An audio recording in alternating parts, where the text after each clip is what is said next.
है और Abu Dhabi में भी मंदिर बन रहा है और 4 मुस्लिम देशों ने सर्वोच्च नागरिक सम्मान मोदी जी को दिया हुआ है। इसलिए मैं कहना चाहता हूं सर, मर्ज हो तो उसका इलाज किया जा सकता है। जैसे हमारे यहाँ वैद धन्वंतर माने गए हैं, इस्लामी अकीदे में वैद हकीम लुकमान माने गए, तो कहा गया है उनके लिए कि इसमें क्या रखा है देखे है जो तू आन के पास, बदगुमा वहम की दारू नहीं लुकमान के पास। यानी मर्ज का इलाज है पर वहम का इलाज तो हकीम लुकमान भी नहीं कर सकते जो आपने पाल कर रखा है। मैं कहना चाहता हूं, हम किन मुसलमानों की बात करते हैं? आप गंगा जमुनी तहजीब की बात करते हैं। सर दारा शिकोह औरंगजेब का बड़ा भाई था, उसने उपनिषदों का अध्ययन किया, संस्कृत में अनुवाद कराया और नाम रखा सिर्रा अकबर, यानी वर्ड्स ऑफ गॉड। मैंने किसी को दारा शिकोह की जयंती बनाते हुए नहीं देखा।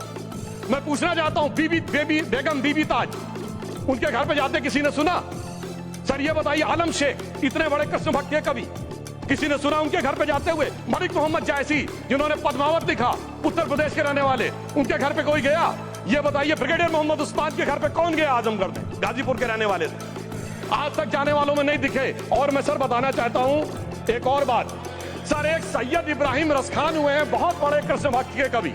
सर जिन्होंने क्या लिखा, उन्होंने कहा मेरा अगला जन्म हो तो भी मैं कृष्ण भक्ति बनना चाहूंगा, मनुष्य बनूं तो ग्वाल बाले के रूप में और पशु बनूं तो गाय के रूप में। उन्होंने कहा मानुस हो तो वही रसखान, बसो ब्रज गोकुल गांव के ग्वारन, जो पशु हो तो कहा बस मेरो चरो नित नंद की धेनु मजारन।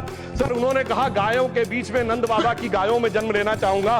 मगर सर आज एक ऐसे नेता आए हैं इस देश में जिनको गायों से बदबू आने लगी है, तो उनके लिए मुझे मेरे मन में भाव आता है सर कि श्री रामचंद्र कह गए सिया से, ऐसा कलयुग आएगा, गोपालक श्री यदुवर कुल में एक ऐसा नेता आएगा जिसे बकरे कटने में खुशबू मिलेगी, गो माता में बदबू पाएगा। रामचंद्र कह गए सिया से, कैसा कलयुग आएगा। अब सर मैं एक और बात भी कहना चाहता हूं, हम किनको मानते हैं? सर नजीर अकबराबादी को सुनिए, कृष्ण भक्त के लिए क्या कहा। सर मैं एक बोलना चाहता हूं, बुल्ले शाह ने क्या कहा? बुल्ले शाह ने कहा, अभी होली गुजरी है, उसने कहा था आज होली खेलूंगी मैं, कर बिस्मिल्लाह। उन्होंने आगे कहा अलस्तु बिरबिकुम, प्रीतम बोले, सब सखियों ने घूंघट खोले, नाम नबी की रतन चढ़ी, सुनिएगा, नाम नबी की रतन चढ़ी और बूंद पड़ी अल्लाह अल्लाह, आज होली खेलूंगी मैं, कर बिस्मिल्लाह। तो मैं भी कहता हूं अब बिस्मिल्लाह करिए और उसके बाद हमारे इस सहयोग करिए, इस सकारात्मक उसका, वरना अल्हम्दुलिल्लाह जो हम मुसलमानों के लिए और देश के लिए करना चाहते हैं उसमें हमें सफलता जरूर मिलेगी।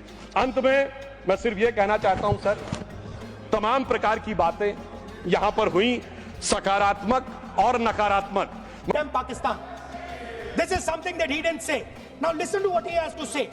And this shows you the mindset of these people. This explains why in his entire discussion yesterday of 1 hour, the defense minister did not say the word China. This explains it. And let me read the quote from the external affairs minister. Look, China, are the bigger economy. What am I going to do? As a smaller economy, am I going to pick a fight with the bigger economy? It is not a question of being reactionary. It is a question of common sense. Meaning he is scared. And this is the point. The point is that we are now facing in front of us